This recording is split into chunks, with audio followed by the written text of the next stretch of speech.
जो बजट घोषणाएं हो रही है और धरातल के ऊपर जो उस वित्तीय वर्ष के अंदर लागू हो रहा है उसमें बहुत बड़ा अंतर आ रहा है। क्या प्रदेश को ये संदेश देना चाह रहे हो कि नहीं सिर्फ हम कथनी के अंदर ही केंद्र सरकार को मानते हैं, करनी के अंदर नहीं रखते?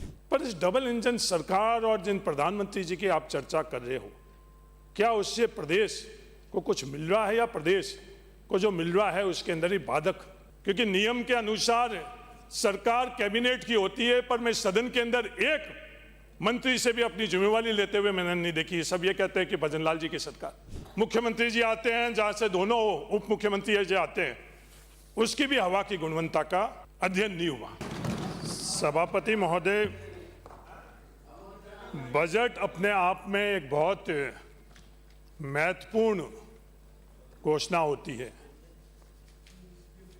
संवैधानिक देश में जो नियम हैं, परंपराएं हैं,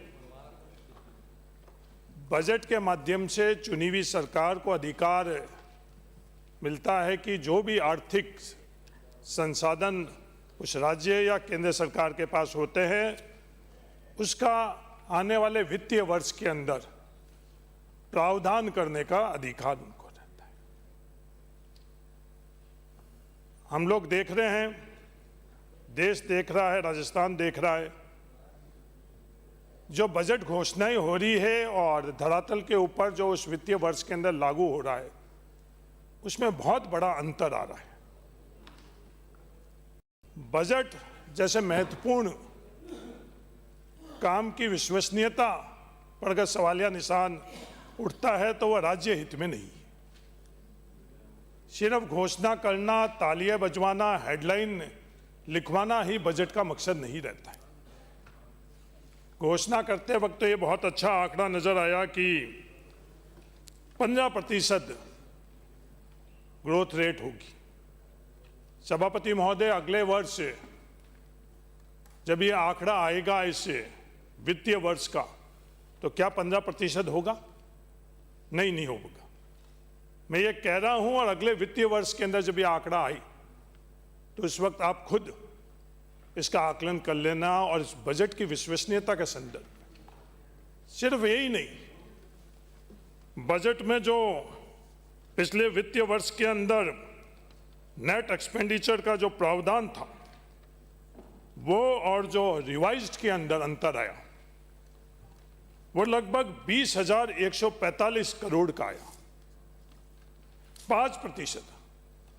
पर ये 5% किस मद में आया है? जो ये कैपिटल एक्सपेंडिचर होता है जिससे इस प्रदेश के विकास में उस मद के अंदर आया, और इस प्रदेश के विकास के संदर्भ के अंदर जो कटौती हो रही है, जो मूलभूत आधारभूत ढांचा है उसमें कटौती हो रही है, क्या यह चिंता का विषय है या नहीं? मेरा मानना यह बहुत चिंता का। इस बजट के अंदर जब बनाते वक्त जो हमारे मुख्य सूत्र थे पिछले बार टैक्सेशन के, सेल टैक्स और वैट, जो पिछले वर्ष 2025-26 के अंदर बजट के अंदर उसका प्रावधान रखा 30,780 करोड़, और जो रिवाइज्ड प्रावधान के अंदर उसको घटाकर 28,000 कर दिया गया। पर सभापति महोदय, इस वर्ष जो 9% कम था, पर सिर्फ घोषणा के लिए इस वर्ष जब घोषणा करी गई बजट के अंदर सेल टैक्स और वेट का 21% आगे बढ़ा दिया। राजस्थान जानता है कि पिछले वर्ष जो आपने लक्ष्य रखा वो भी आप प्राप्त नहीं कर सके, वो और कोई नहीं बोल रहा, खुद वित्त विभाग रख रहा है। उसके बावजूद भी 21% आगे बढ़ाकर आप इस प्रदेश को क्या संदेश दे रहे हो? इस बजट की विश्वसनीयता के ऊपर क्यों प्रहार कर रहे हो? ये जिम्मेवारी सिर्फ वित्त विभाग की नहीं है, ये जिम्मेवारी कैबिनेट की भी है। जो फिस्कल डेफिसिट की बात है, हमारे प्रदेश के अंदर 3.7% फिस्कल डेफिसिट है, जिस केंद्र सरकार की महिमा मंडल, केंद्र सरकार के प्रधानमंत्री की महिमा मंडल करते हैं, उन्होंने फिस्कल डेफिसिट कितना निर्धारित किया है? क्या उससे ज्यादा अपने प्रदेश जा रहे हैं? क्या उनको आप आदर्श नहीं मानते हो? क्या प्रदेश को यह संदेश देना चाह रहे हो कि नहीं, सिर्फ हम कथनी के अंदर ही केंद्र सरकार को मानते हैं, करनी के अंदर नहीं रखते? 3.7% फिस्कल डेफिसिट और केंद्र सरकार के तरफ से सिर्फ 3% ही फिस्कल डेफिसिट रखने का प्रावधान है। ये अपने आप ही सिर्फ कहने से कोई केंद्र सरकार डबल इंजन नरेंद्र मोदी जी नहीं, उनके कहे हुए रास्ते पर चल रहे या नहीं चल रहे, ये प्रदेश आज बजट के माध्यम से देख रहा है कि नहीं चल रहे। जो स्पेंडिंग खर्च है, उस खर्च के अंदर शिक्षा जैसे विभाग में, एजुकेशन के अंदर खर्च में जो 2025-26 के अंदर आप लोगों ने 18% का प्रावधान रखा, और शिक्षा बजट के अंदर बहुत ज्यादा एआई, बहुत ज्यादा स्कूलों का रिपेयरिंग और सिर्फ हेडलाइन बनाने के लिए, और इस वर्ष वित्तीय वर्ष के अंदर आपने उसको घटाकर और 17.1% किया। इरिगेशन के संदर्भ में पूरे राष्ट्र का जो औसतन किसान किसान किसान बोलने के लिए किसान या उनके लिए फैसले 3.4% राष्ट्र का औसत है, और हमारे प्रदेश के अंदर 2.9%। क्या इस पर विचार करना चाहिए या नहीं करना चाहिए? बहुत बार ये सुनने को मिला, लगभग हर रोज ये सुनने को मिलता है कि डबल इंजन सरकार, डबल इंजन सरकार।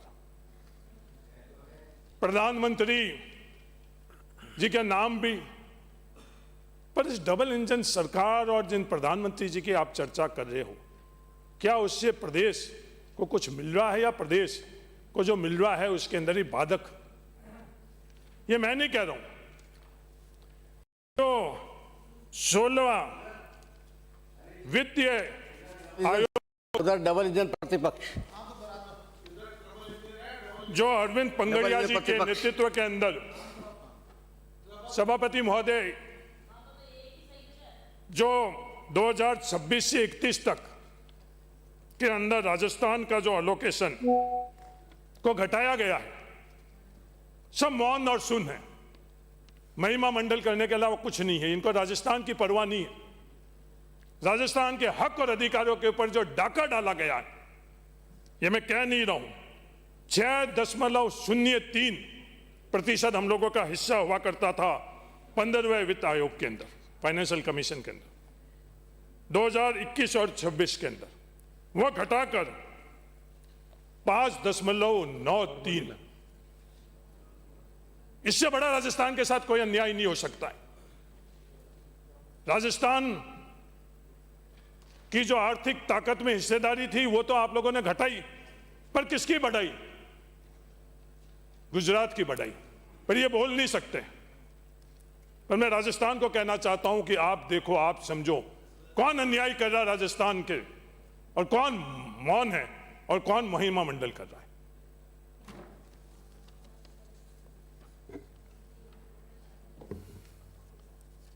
बहुत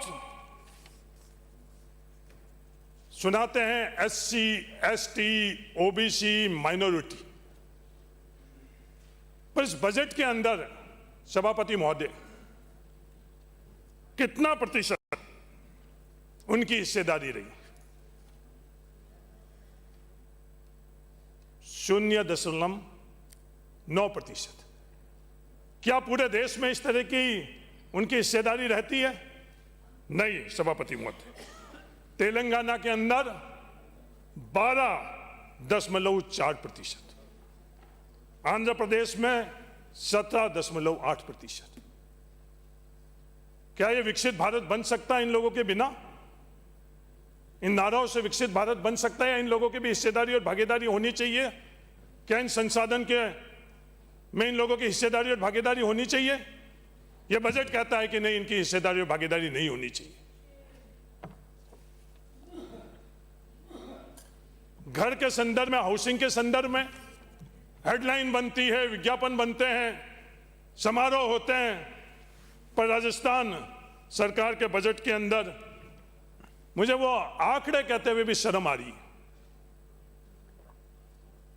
0.1% घर के संदर्भ में।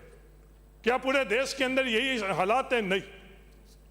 अगर वेस्ट बंगाल की हम लोग बात करें तो 6.7%, तेलंगाना की बात करें तो 4.8%, छत्तीसगढ़ की बात करें तो 5.6%।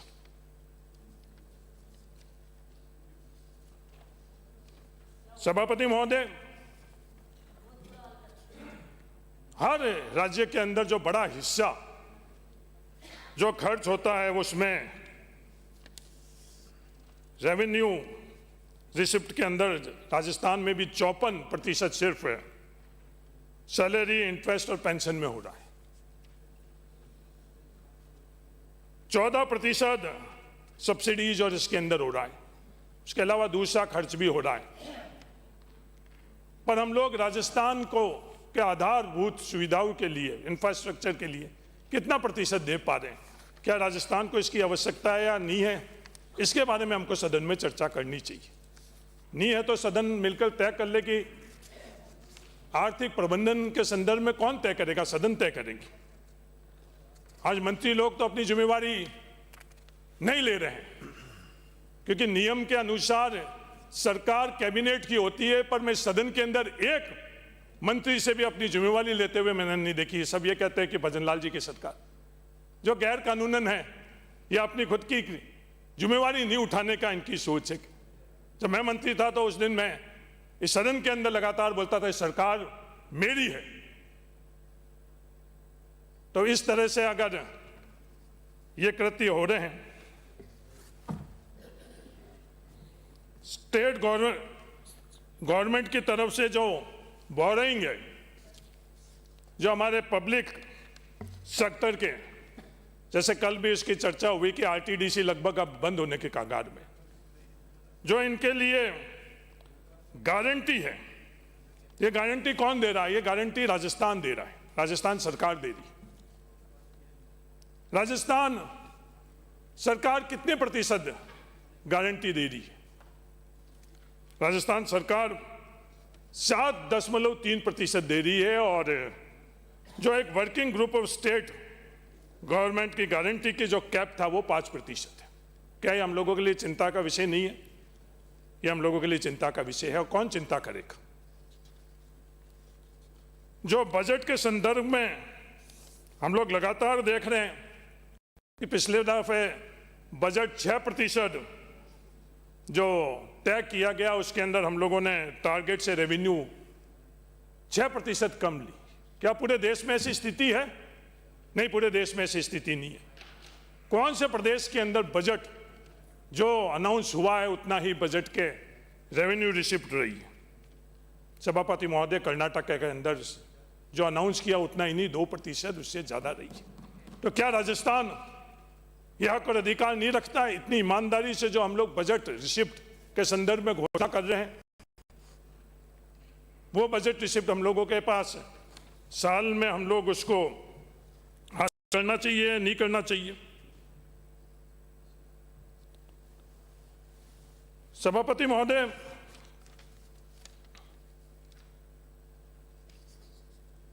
बहुत बात करी गई कि हमने लोन कम कर दिया। पूरी दुनिया के अंदर एक असामान्य परिस्थिति पैदा हुई कोरोना के वक्त में 2020 और 21 में।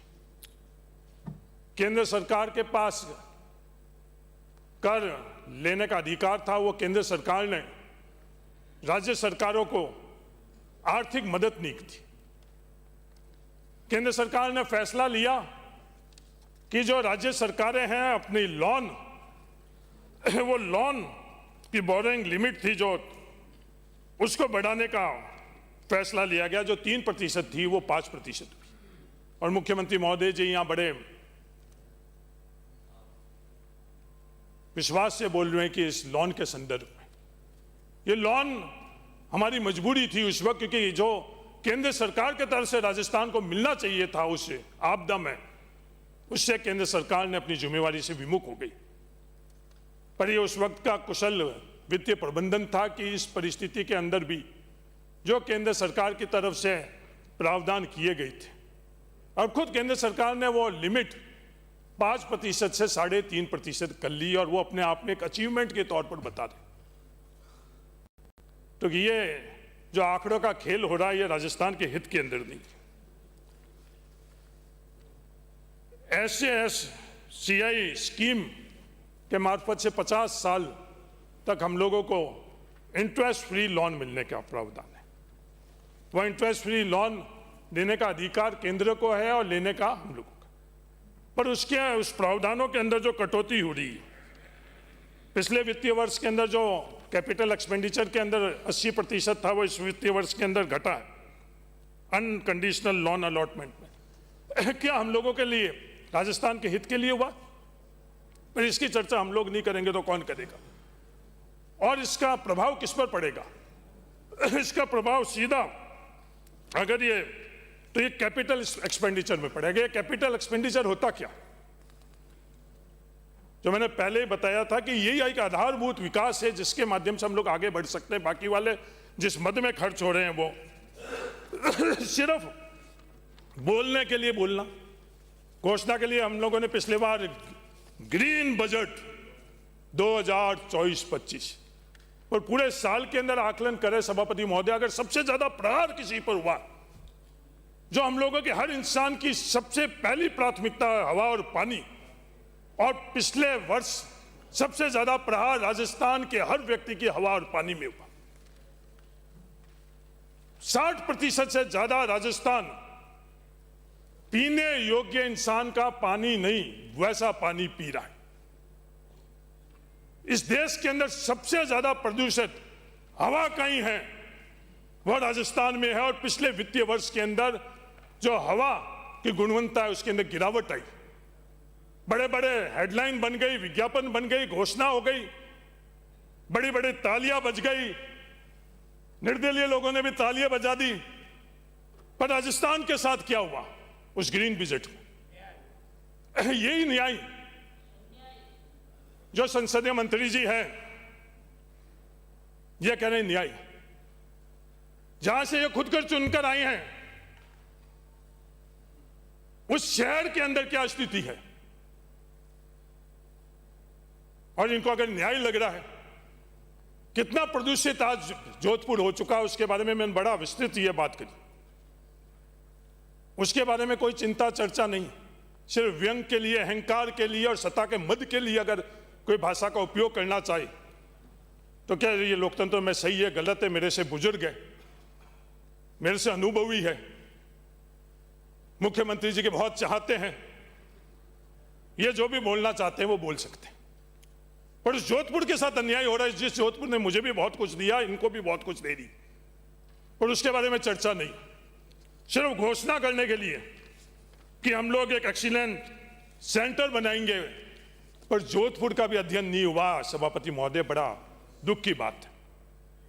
जहां से मुख्यमंत्री जी आते हैं, जहां से दोनों उप मुख्यमंत्री जी आते हैं, उसकी भी हवा की गुणवत्ता का अध्ययन नहीं हुआ।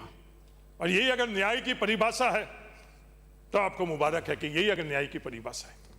150 करोड़ रुपए पिछले वित्तीय वर्ष के अंदर अलॉटमेंट हुआ centre of excellence climate change के संदर्भ में, और पाया क्या राजस्थान ने? न्याय, यही न्याय लगता है तो आपको इस तरह का न्याय मुबारक हुई। पर राजस्थान के साथ सभापति महोदय अन्याय हो रहा है। सभापति महोदय, प्रति व्यक्ति औसतन आय, डबल इंजन प्रति व्यक्ति औसतन आय में हमारी हालात क्या है? कोई ऐसा मॉडल है जो डबल इंजन का? हाँ, मैं मॉडल है ऐसा, वो आपके माध्यम से मैं राजस्थान को बताना चाहता हूं। 2009 से 14 में मेरे खुद के जिले बाड़मेर में 2009 में प्रति व्यक्ति औसतन आई 17,078 रुपए हुआ करती थी।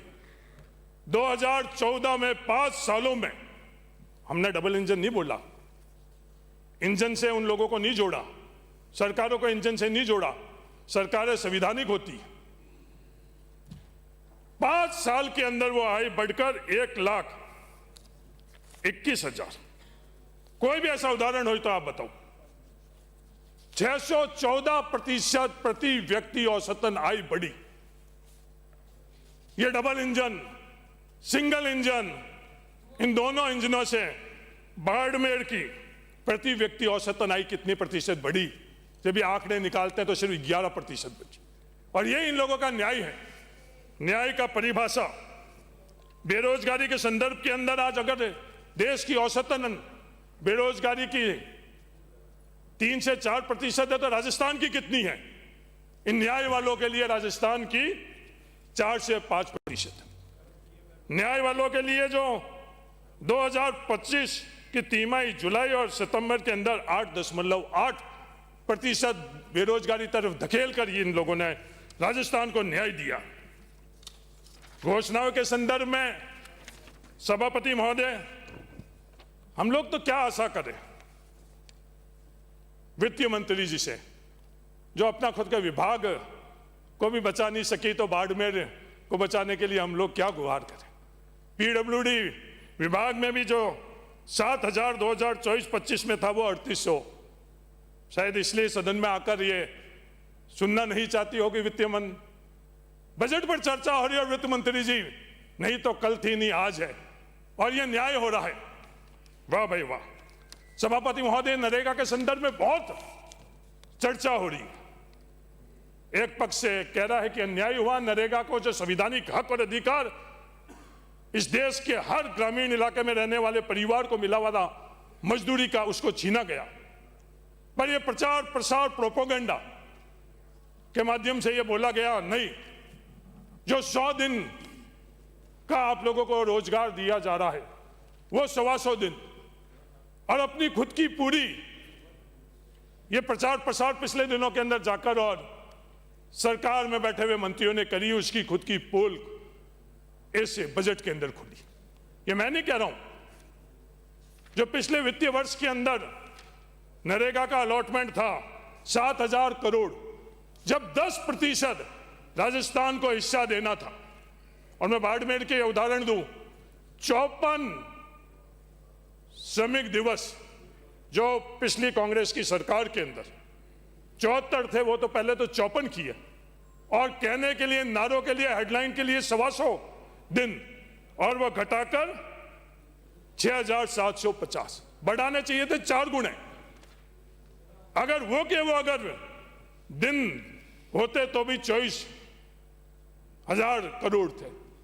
पर सिर्फ प्रचार प्रसार प्रोपोगंडा, ये अपने आप ही ये पोल बजट खोल रहा है। ये सच्चाई ये आज नहीं तो कल राजस्थान के प्रत्येक गांव में रहने वाले मजदूर को पता चलेगी, और इन लोगों को न्याय की परिभाषा वो बताएंगे। तारबंदी, नीलगाई। सभापति महोदय, इस सदन के अंदर कई लोग मेरे जैसे ढाणियों में भी रह रहे होंगे, खेती भी कर रहे होंगे, पर कोई तो बोलो कि अब ये समस्या का स्वरूप क्या हो गया? क्या इस तारबंदी से आज के जो समय के अंदर हमारी समस्या उसका समाधान हो रहा है? आज चोरों का आतंक हमारी खेती के ऊपर, सबसे ज्यादा अगर खेती का नुकसान हो रहा है, और सिर्फ हम लोग कह रहे हैं कि नहीं तारबंदी से हो रहा है, वो तारबंदी हमारी रक्षा खेती की नहीं करवा पा रही है, पर सिर्फ हमारे खुद के सदस्यों को बुलाकर और उस बात की और महिमा मंडल। तो ये कौन बचाएगा उस किसान की खेती उस सीवर से? अगर इस सदन के अंदर चर्चा कर हम लोग निर्णय नहीं लेंगे तो कौन बचाएगा?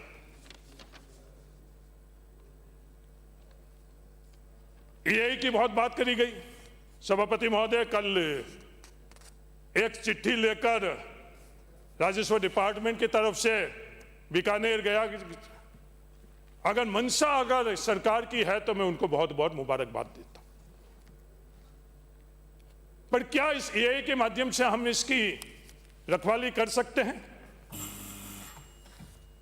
एआई के माध्यम से हर पेड़ जो राजस्थान के अंदर, हर खेजड़ी इसको जियो टैपिंग हम लोग कर सकते हैं और एक भी पेड़ अगर कटता है तो राजस्थान सरकार को पता चल सकता है। एआई की बहुत ज्यादा है इस बजट के अंदर की, पर ये जिम्मेवारी किसकी? ऐसे टूल्स हैं, हाँ एआई के टूल्स हैं। मैं धन्यवाद देना चाहता हूं राजस्थान सरकार की, उन्होंने स्वीकार किया कि राजस्थान के अंदर जो सरकारी नौकरी में जो आरपीएससी और अधीनस्थ बोर्ड है जो कर रही है वो गलत कर रही है। विकल्प के तौर के ऊपर उन्होंने एक टेस्ट का प्रावधान किया। सभापति महोदय, मैं आपके माध्यम से निवेदन करना चाहता हूं, जो एआई के युग के अंदर अब राजस्थान को क्या चाहिए?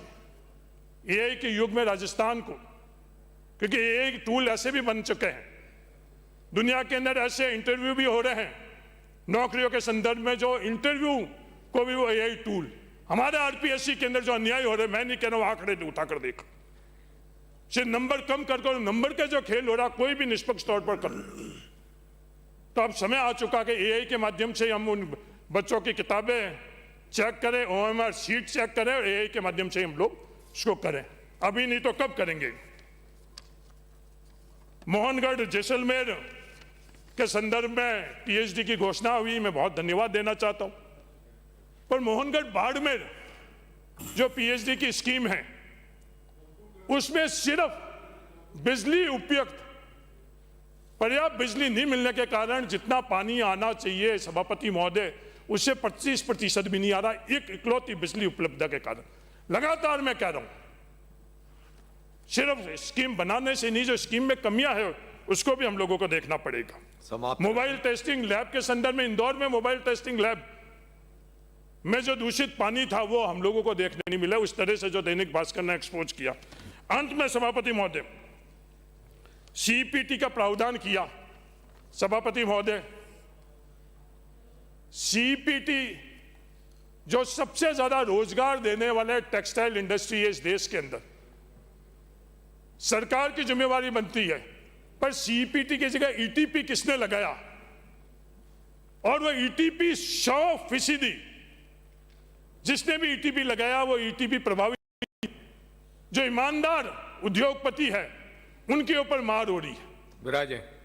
तो इसका समाधान यह है सभापति महोदय कि पूरे का पूरे लूणी नदी के अंदर एक चैनल बनाकर, ट्रीटेड पानी उस चैनल बनाकर डाले, किसी को नुकसान नहीं होगा, उद्योग भी बढ़ेगा, किसानों को भी नुकसान नहीं होगा, और अंत के अंदर जो समुद्र से पहले अगर इस पानी की गुणवत्ता में कुछ भी कमी हुई तो राजस्थान सरकार और केंद्र सरकार मिलकर उसको वापस संशोधित। क्या इसके लिए हम लोगों को आज चर्चा नहीं करनी चाहिए?